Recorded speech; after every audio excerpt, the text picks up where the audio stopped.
అందరికీ నమస్కారం. నమస్తే మేడం.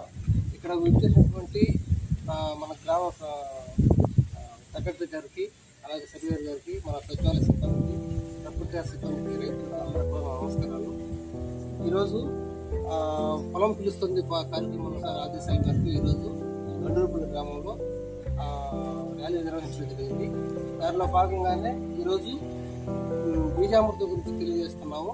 దాని గురించి మేము చెప్పడం జరుగుతుంది.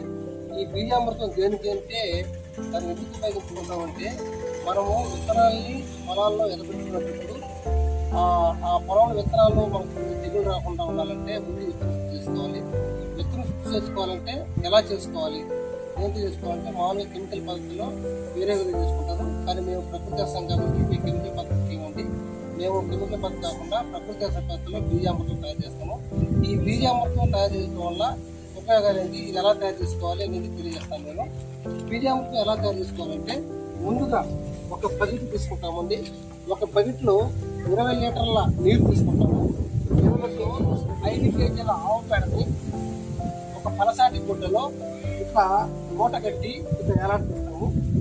ఇలా ఏలాడుకున్న తర్వాత దాంట్లో 5 లీటర్ల ఆవు పంచుకుని వేస్తామండి. 5 లీటర్ల ఆవు పంచుకుంటున్నాను. తర్వాత 5 లీటర్ల ఆవు పంచిన తర్వాత గుప్పుడు మట్టి వేస్తాం.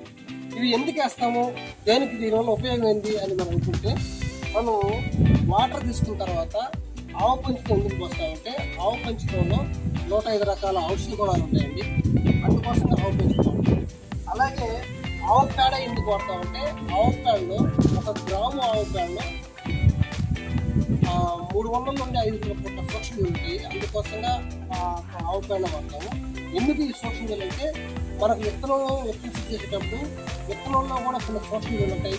అవి నిద్రావస్థలు ఉంటాయి. ఇవి ఎప్పుడైతే మనం ఈ బీజామృతం తయారైన తర్వాత ఉపయోగిస్తామో, అప్పుడు నిద్రావస్థలో ఉంటే సూక్ష్మజీవులు మేలుకొల్పి ప్రతి ఒక్క విత్తనం పెట్టడానికి ఛాన్స్ ఉంది. అందుకోసంగా బీజామృతం ఉపయోగిస్తాము. కాబట్టి ఎప్పుడు ఉపయోగించాలంటే, ఇది తయారు చేసిన 12 గంటల తర్వాత ఈ మూటని బాగా గట్టిగా పిండి మూట పక్కన పెట్టి, తర్వాత మనం విత్తనం శుద్ధి చేసుకునేటప్పుడు అప్పుడు ఒక 50 గ్రాముల సున్నం కలుపుకొని ఈ బీజామృతంలో తయారు చేసుకొని విత్తనం సిలికించి మనము విత్తనాలు కలుపుకొని